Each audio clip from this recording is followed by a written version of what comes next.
সুপ্রিয় অষ্টম শ্রেণীর শিক্ষার্থীবৃন্দ, আসসালামু আলাইকুম। আর্ক ইংলিশ কেয়ারের পক্ষ থেকে তোমাদেরকে নতুন আরও একটি ভিডিওতে স্বাগতম। আজকের ভিডিওতে আমি আলোচনা করব তোমাদের অষ্টম শ্রেণীর ইংরেজি বইয়ের unit 5 lesson 4 the farming teacher, এখান থেকে আলোচনা করব। তো আজকের এই লিসনটি অনেক বড়, তাই এই লিসনের ভিডিওটি আমি দুইটা ভাগে ভাগ করে নিব। তো দেখো, এখানে প্রথমে একটি ছবি দেখানো হয়েছে এবং ছবিটা দেখানোর পরে নিচে 3টি প্রশ্ন করা হয়েছে। তারপরে এখানে অনেক বড় একটি টেক্সট রয়েছে এবং এরপরে এখানে কিছু ট্রু এবং ফলস দিয়েছে। যদি ফলস হয় তাহলে তোমাকে কারেক্ট অ্যান্সারটা লিখতে হবে। তারপরে 5টি প্রশ্ন করেছে সি নাম্বারে এবং ডি নাম্বারে বলেছে তুমি কি আগে কখনো কৃষক ছিলে, যদি থেকে থাকো তাহলে তোমার একটা এক্সপিরিয়েন্স শেয়ার করতে হবে ক্লাসে তোমার বন্ধুর সাথে। তো এই কাজগুলো মূলত এই লেসন থেকে করতে হবে। তো প্রিয় শিক্ষার্থীরা, বুঝতেই পারছো লেসনটি বড় হওয়ার কারণে এক ভিডিওতে এটি করা সম্ভব না। তো আজকের এই ভিডিওতে আমি তোমাদেরকে এই গল্পটির প্রেক্ষাপট সম্পর্কে বলে দেব, গল্পটি কেন লেখা হয়েছে, গল্পটি রাইটারের নাম কি, সবকিছু আজকে বলে দেব। এবং এই যে টেক্সটটি রয়েছে এটি বাংলা অর্থ সহ পড়ব। একই সাথে এখান থেকে গুরুত্বপূর্ণ যে ওয়ার্ড মিনিং বা ফ্রেজ রয়েছে তার অর্থগুলো তোমাদেরকে দিয়ে দেব। এবং পরবর্তী ভিডিওতে এই যে দেখো উপরে যে 3টি প্রশ্ন রয়েছে, এই প্রশ্নের আনসারগুলো তোমাদেরকে আমি দেব এবং ট্রু ফলস প্রশ্ন এবং তুমি আগে কি কৃষক ছিলে কিনা বা কখনো কৃষিকাজ করেছো কিনা, এই যে তোমার এক্সপিরিয়েন্স শেয়ার করতে বলেছে ডি নাম্বারে, এই আনসারগুলো আমি সব দ্বিতীয় অংশে আলোচনা করব। তো প্রিয় শিক্ষার্থীরা, বুঝতে পারছো ভিডিওটি তোমাদের জন্য খুবই গুরুত্বপূর্ণ হতে যাচ্ছে। তো ভিডিওর এই পর্যায়ে আমি আলোচনা করব এই প্যাসেজটি এবং প্যাসেজটি আমি বাংলা অর্থ সহ তোমাদেরকে অনুবাদ করে দেব। কিন্তু প্রিয় শিক্ষার্থীরা, এটি একটু কঠিন হবে তোমাদের জন্য, কারণ এটি হচ্ছে একজন জাপানি রাইটারের লেখা। তাই বুঝতেই পারছো যেহেতু বিদেশি রাইটারের লেখা, তাই টেক্সটটি একটু কঠিন হবে। আশা করি ধৈর্য ধারণ করে তোমরা যদি সম্পূর্ণ ভিডিওটি দেখো তাহলে বুঝতে পারবে। তো প্রিয় শিক্ষার্থীরা, প্রথমেই এখান থেকে এই লেখাটি কেন লেখা হয়েছে, লেখার উদ্দেশ্য কি, সেই প্রেক্ষাপট সম্পর্কে একটু বলে নেই। তো দেখো, গল্পটির পটভূমি জাপানের একটি বিকল্প শিক্ষা ব্যবস্থা যেখানে শিক্ষার্থীদের হাতে কলমে শেখানোর উপর জোর দেওয়া হয়। গল্পটি বিখ্যাত জাপানি লেখিকা তেতসুকো কুরোআনাগি এর স্মৃতিকথা Totto-Chan the little girl at the window থেকে নেওয়া হয়েছে। সামগ্রিকভাবে গল্পটি শিক্ষা ব্যবস্থার একটি নতুন দৃষ্টিভঙ্গি তুলে ধরে, যেখানে শিক্ষার্থীরা বইয়ের সীমাবদ্ধতা ছাড়িয়ে প্রকৃত অভিজ্ঞতার মাধ্যমে জ্ঞান অর্জন করবে। অর্থাৎ এটি জাপানি একজন রাইটারের লেখা এবং তার নাম হচ্ছে তেতসুকো কুরোআনাগি। তো নামটা অনেক কঠিন, আশা করি তোমরা বেশ কয়েকবার উচ্চারণ করার মাধ্যমে এটি রপ্ত করবে। এবং তার যে স্মৃতিকথামূলক একটি গ্রন্থ ছিল সেটার নাম হচ্ছে Totto-Chan the little girl at the window. অর্থাৎ এই গ্রন্থ থেকে কিন্তু আমাদের আজকে যে প্যাসেজটি, সেই প্যাসেজটি নেওয়া হয়েছে, তাই এটি একটু কঠিন হবে, এটাই স্বাভাবিক। তো প্রিয় শিক্ষার্থীরা, ভয়ের কিছু নয়, আমি আজকে একদম প্রাঞ্জল ভাষায় তোমাদেরকে অনুবাদ করার চেষ্টা করব। তবে তার আগে একটু বলে রাখি, এই গল্পে কিন্তু আমরা বেশ কয়েকটা চরিত্র পাবো। একজন হচ্ছে কৃষক, যাকে এই গল্পের শিক্ষক হিসেবে আমরা পাবো, এবং আরেকজন হচ্ছে টোটো-চান। এই যে তোমরা এখানে দেখতে পাচ্ছ টোটো-চান, এই টোটো-চান হচ্ছে আজকের আমাদের এই গল্পের মূল চরিত্র এবং সে হচ্ছে একটি ছোট বাচ্চা। এরপরে আমরা পাবো একজন হেডমাস্টার নামে একটা চরিত্র পাবো, যিনি এই স্কুলের বাচ্চাদের সাথে সেই কৃষক শিক্ষককে পরিচয় করিয়ে দেবেন। তো সবকিছু মিলিয়ে আজকের গল্পটি খুবই চমৎকার এবং রোমাঞ্চকর হতে চলেছে। তো প্রিয় শিক্ষার্থীরা, আশা করি তোমরা আনন্দের সাথে গল্পটি পড়তে পারবে এবং একই সাথে এখান থেকে সবকিছু শিখতে পারবে। তো দেখো, এ পর্যায়ে আমি তোমাদেরকে কিছু গুরুত্বপূর্ণ ওয়ার্ড মিনিং এবং ফ্রেজের মিনিং দেব, যেগুলো জানা থাকলে এই প্যাসেজটি বুঝতে তোমাদের খুবই সুবিধা হবে। তো এখানে দেখো, ইন্ট্রোডিউস মানে হচ্ছে পরিচয় করানো, নেকটাই, নেকটাই মানে হচ্ছে গলা বন্ধনী, তো গলা বন্ধনী না বলে এটাকে আমরা ইংলিশে টাই বলতে পারি। এরপর হচ্ছে ইন্ডিগো ডায়েড, নীল রঙে রাঙানো। প্যাচ, প্যাচ মানে হচ্ছে প্যাচ বা কাপড়ের গর্ত ঢাকার অংশ। ওয়ার্কম্যানস থিক শুজ, শ্রমিকদের মোটা মোজা। এরপরে 6 নম্বর দেখো, ডিলাপিডেটেড, জরাজীর্ণ। ডিলাপিডেটেড মানে হচ্ছে জরাজীর্ণ বা ভাঙাচোরা। অ্যাসেম্বল মানে হচ্ছে একত্রিত হওয়া। স্লেন্ডার মানে হচ্ছে সরু বা পাতলা। বেল্ট লুপ, বেল্ট রাখার জন্য প্যান্টের ফাঁক। এরপরে দেখো, ডিলাইটেড, ডিলাইটেড মানে হচ্ছে আনন্দিত। টুথি স্মাইল, দাঁত বের করা হাসি। বুঝতেই পারছো, টুথ মানে দাঁত আর সেখান থেকে আসছে টুথি। এরপর দেখো, রিঙ্কেল, ভাঁজ পড়া। মাস্টার্ড ব্লুসাম মানে হচ্ছে সরিষার ফুল। এক্সাইটেডলি মানে হচ্ছে উত্তেজিত ভাবে। বেকারি মানে হচ্ছে রুটি তৈরির দোকান। এরপরে 16 নম্বর দেখো, ইমপ্লিমেন্টস, সরঞ্জাম। বা যন্ত্রপাতি। এরপর দেখো হো মানে হচ্ছে কোদাল অথবা নিড়ানি। ওয়েডিং মানে হচ্ছে আগাছা পরিষ্কার করা। এরপরে দেখো হার্ডি মানে হচ্ছে সহনশীল বা কঠোর আবহাওয়ায় টিকে থাকতে পারে এমন। নারিশমেন্ট মানে হচ্ছে পুষ্টি। পার্সপাইরেশন মানে হচ্ছে ঘাম। স্টিম মানে হচ্ছে শ্রদ্ধা বা সম্মান। অ্যাটেস্ট মানে হচ্ছে সাক্ষ্য দেওয়া। এরপর হচ্ছে দেখো নার্লেড মানে হচ্ছে গিঁটযুক্ত বা মোচড়ানো। 25 নম্বর হচ্ছে ইমপেকেবল মানে হচ্ছে নিখুঁত বা ভুল ত্রুটিবিহীন। তো প্রিয় শিক্ষার্থীরা, তোমরা এখান থেকে গুরুত্বপূর্ণ ওয়ার্ড মিনিং গুলো দেখে নিলে। এই পর্যায়ে আমরা দেখে নেব কিছু ফ্রেজের মিনিং। এই ফ্রেজের মিনিং গুলো জানা থাকলে তোমাদের এই প্যাসেজটা বুঝতে কিন্তু খুবই সুবিধা হবে। Take a good look at him. Take a good look at him মানে হচ্ছে তাকে ভালো করে দেখা। অর্থাৎ এই গল্পে প্রধান শিক্ষক যখন সেই কৃষক শিক্ষককে বাচ্চাদের সাথে পরিচয় করে দেবে, তখন কিন্তু টোটো-চান তার দিকে ভালো করে তাকাবে। তো সেখানে এটা বলা হবে, দেখো take a good look at him. এরপর দেখো sunburned and full of wrinkles, রোদে পোড়া ও কুচকানো। সাডেনলি রিমেম্বার্ড, হঠাৎ মনে পড়লো। Tell the children what to do, শিশুদেরকে বললো যে কি করতে হবে।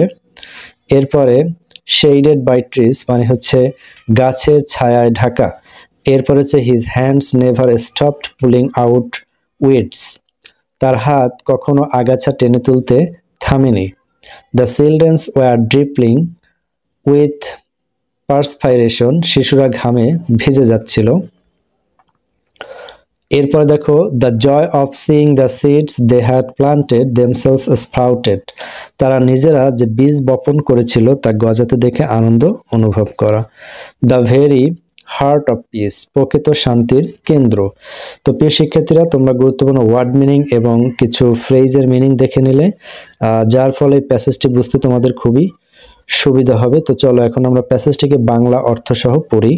তো তোমাদেরকে পূর্বেই বলেছিলাম যে এটি জাপানি লেখকের একটি লেখা, তাই টেক্সটটি অনেক কঠিন হবে।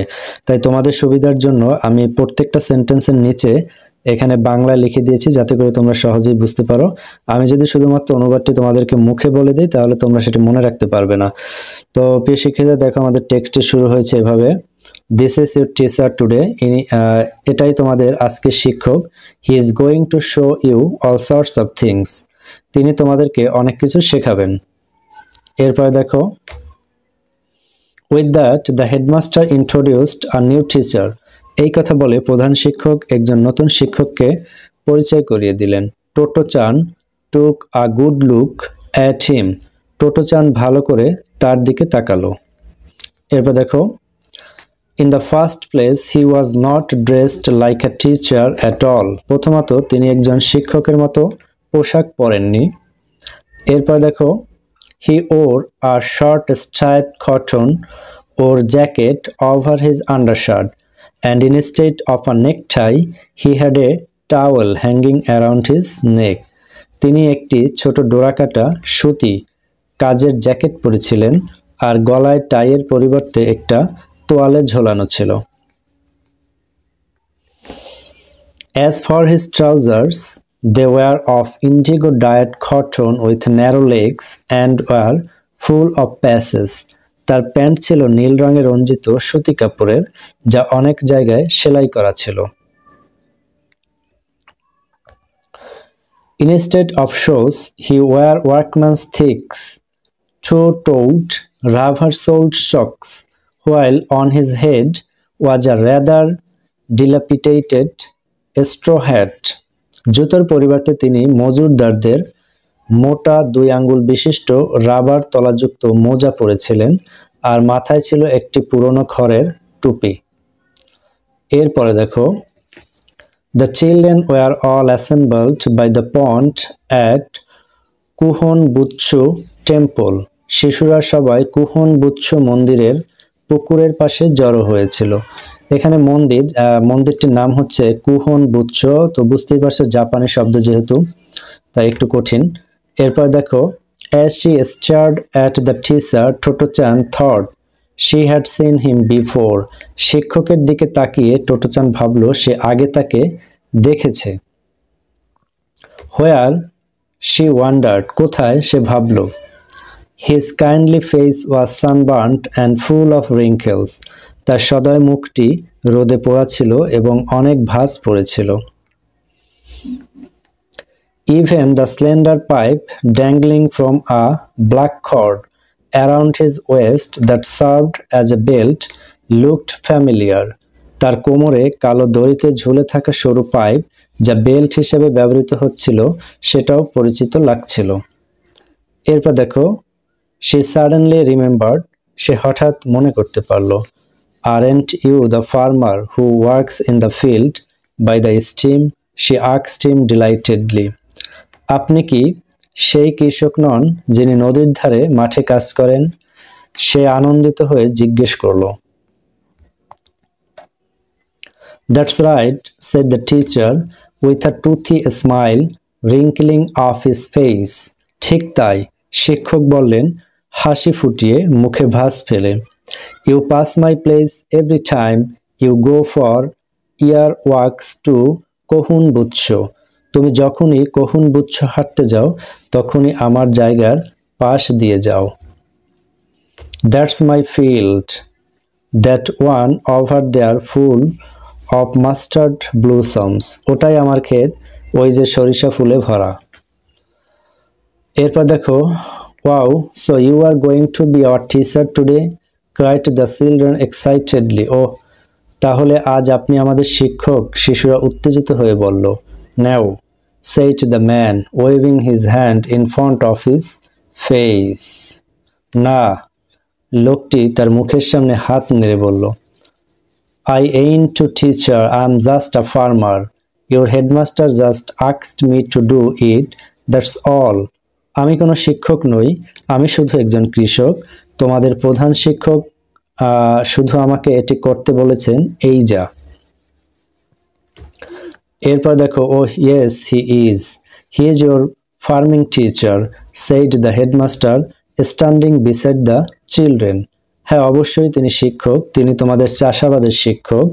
প্রধান শিক্ষক শিশুদের পাশে দাঁড়িয়ে বললেন, he very kindly agreed to teach you how to plant a field. সে সদয়ভাবে রাজি হয়েছেন তোমাদেরকে শেখাতে যে কিভাবে মাঠে চাষ করতে হয়। It is like having a baker teach you how to make bread. যেমন একজন বেকার তোমাদের রুটি বানানো কাজে শেখাতে পারেন। Now then, he said to the farmer, tell the children what to do and let's get started. তিনি কৃষককে বললেন, এখন তাহলে শিশুদের বলো কি করতে হবে আর আমরা শুরু করি। এরপর দেখো, at an ordinary elementary school, anyone who taught the children anything would probably have to have the teaching qualifications. একটি সাধারণ প্রাথমিক বিদ্যালয়ে যে কেউ শিশুদের কিছু শেখালে তার শিক্ষাগত যোগ্যতা থাকতে হতো। But Mr. Kobayashi did not worry about things like that. কিন্তু মিস্টার কোবায়াশি এ ধরনের ব্যাপার নিয়ে চিন্তা করতেন না। He thought it important for children to learn by actually seeing things done. তিনি মনে করতেন শিশুদের জন্য হাতে কলমে দেখে শেখাটা গুরুত্বপূর্ণ। Let's begin then, said the farming teacher. তাহলে শুরু করা যাক, শিক্ষক বললেন। The place where they were assembled was beside the Kohunbutchu pond, and it was a particularly quiet section, a pleasant place where the pond was shaded by trees. তারা যেখানে জড়ো হয়েছিল সেটা ছিল কুহুনবুচ্ছু পুকুরের পাশে এবং এটি ছিল একটি শান্ত এলাকা, একটি সুন্দর স্থান যেখানে পুকুরটি গাছের ছায়ায় ঢাকা ছিল। The headmaster had already had part of a railroad car put there for storing the children's farming implements such as spades and hoes.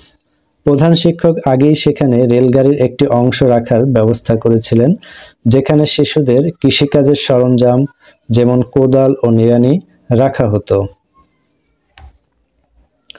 The half car had a peaceful look, neatly placed as it was right in the middle of the plot they were going to cultivate. রেলগাড়ির অর্ধেক অংশটি ছিল বেশ শান্তিপূর্ণ লাগছিল, কারণ এটি সুন্দরভাবে তাদের চাষের জমির মাঝখানে রাখা হয়েছিল। এরপরে দেখো, the farming teacher told the children to take spades and hoes from the car and started them on weeding. কৃষক শিক্ষক শিশুদের রেলগাড়ি থেকে কোদাল ও নিড়ানি নিতে বললেন এবং তাদের আগাছা পরিষ্কারের কাজ শুরু করালেন।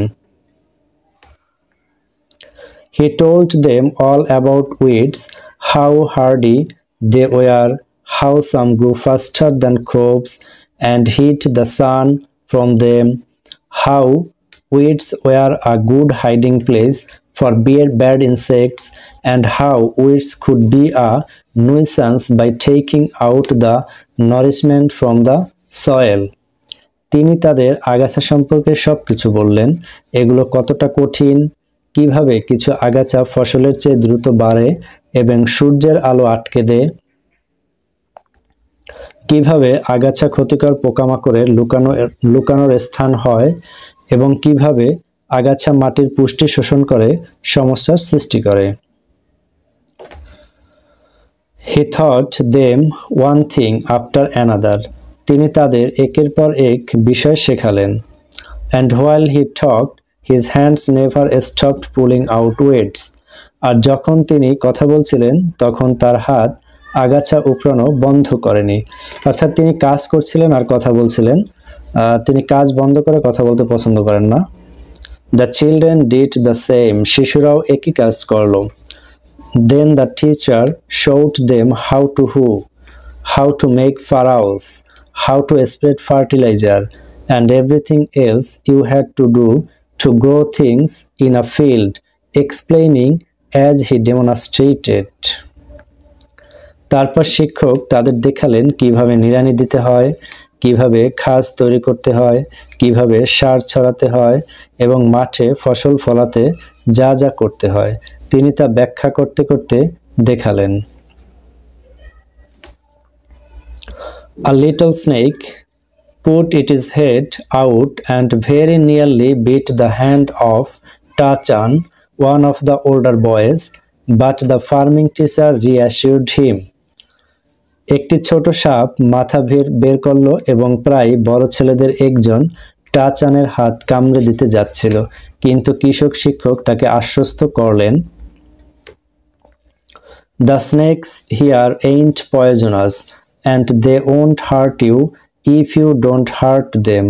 এখানকার সাপগুলো বিষাক্ত নয়, আর তুমি যদি ওদের না আঘাত করো তাহলে ওরাও তোমাকে আঘাত করবে না। অর্থাৎ তুমি যদি সাপদেরকে বিরক্ত না করো, আঘাত না করো, তাহলে সে সাপ তোমাকেও কামড়াবে না, একথা বোঝালেন। এরপর দেখো, Besides teaching the children how to plant a field, the farming teacher told them interesting things about insects, birds, and butterflies, about the weather, and about all sorts of other things.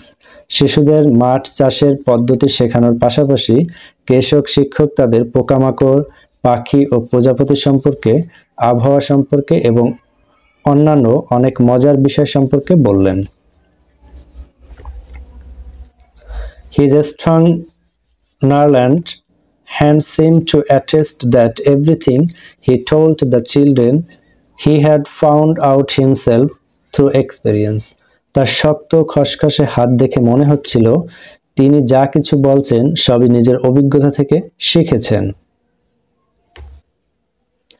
The children were dripping with respiration when they had finally finished planting the field with the teachers. শিক্ষকের সহায়তায় পুরো ক্ষেতের চাষ শেষ করার পর শিশুদের শরীর ঘামে ভিজে গিয়েছিল। Except for a few furrows that were a bit uneven, it was an impeccable field whenever you looked at it. কিছু খাস সামান্য অসমান ছাড়া ক্ষেতটি নিখুঁত ছিল, যেদিক থেকেই দেখা হোক না কেন। এরপর দেখো, From that day onward, the children held that farmer in high esteem, and whenever they saw him, even at a distance they would cry. সেই দিন থেকে শিশুরা সেই কৃষককে অনেক সম্মান করতে শুরু করলো এবং যখনই তারা তাকে দেখতে এমনকি দূর থেকেও তারা বলতো, There is our farming teacher, ওই তো আমাদের কৃষক শিক্ষক। Whenever they had any fertilizer left, he would bring it over and spread it on the children's field, and their crops grew well. যখনই তার কাছে কিছু সার অতিরিক্ত থাকতো, তিনি তা নিয়ে এসে শিশুদের মাঠে ছড়িয়ে দিতেন এবং তাদের ফসল ভালোভাবে বেড়ে উঠত। অর্থাৎ কৃষক তো নিজে একজন কৃষক ছিলেন এবং তার চাষের জমিতে তিনি যে সার প্রয়োগ করতেন তা থেকে যে অংশটা বেঁচে যেত সেটা এনে তিনি এই শিশুদের খেতে দিয়ে দিতেন। এরপর দেখো, everyday someone would visit the field and report to the headmaster and the other children on how it was doing. প্রতিদিন কেউ না কেউ মাঠে যেত এবং প্রধান শিক্ষক ও অন্য শিশুদের ফসলের অগ্রগতি সম্পর্কে জানাতো। এরপর দেখো, the children learn to know the wonder and the joy of seeing the seeds they had planted themselves sprout. শিশুরা শিখলো যে তারা নিজের হাতে রোপণ করা বীজ থেকে অঙ্কুরোদ্গম হওয়ায় বিস্ময় এবং আনন্দ কেমন লাগে। এরপর দেখো, whenever 2 or 3 of them were gathered together, talk would run to the progress of their field. যখনই 2-3 জন শিশু একাত্ম হতো, তাদের আলোচনার বিষয় হতো তাদের ক্ষেতের অগ্রগতি। Terrible things were beginning to happen in various parts of the world. পৃথিবীর বিভিন্ন অংশে ভয়ঙ্কর ঘটনা ঘটতে শুরু করেছিল। But as the children discussed their tiny field, they were still enfolded in the very hearts of peace. কিন্তু যখন শিশুরা তাদের ছোট ক্ষেত নিয়ে আলোচনা করত, তারা তখনও ছিল শান্তির এক নিখুঁত পরিবেশ। প্রিয় শিক্ষার্থীরা, আমাদের আজকের ভিডিওটি এ পর্যন্তই। পরবর্তী ভিডিওতে এই লেসনের বাকি অংশ নিয়ে আলোচনা হবে। সেই ভিডিওটি সকলকে দেখার আমন্ত্রণ জানিয়ে আজকের ভিডিওটি এখানেই শেষ করলাম। আল্লাহ হাফেজ।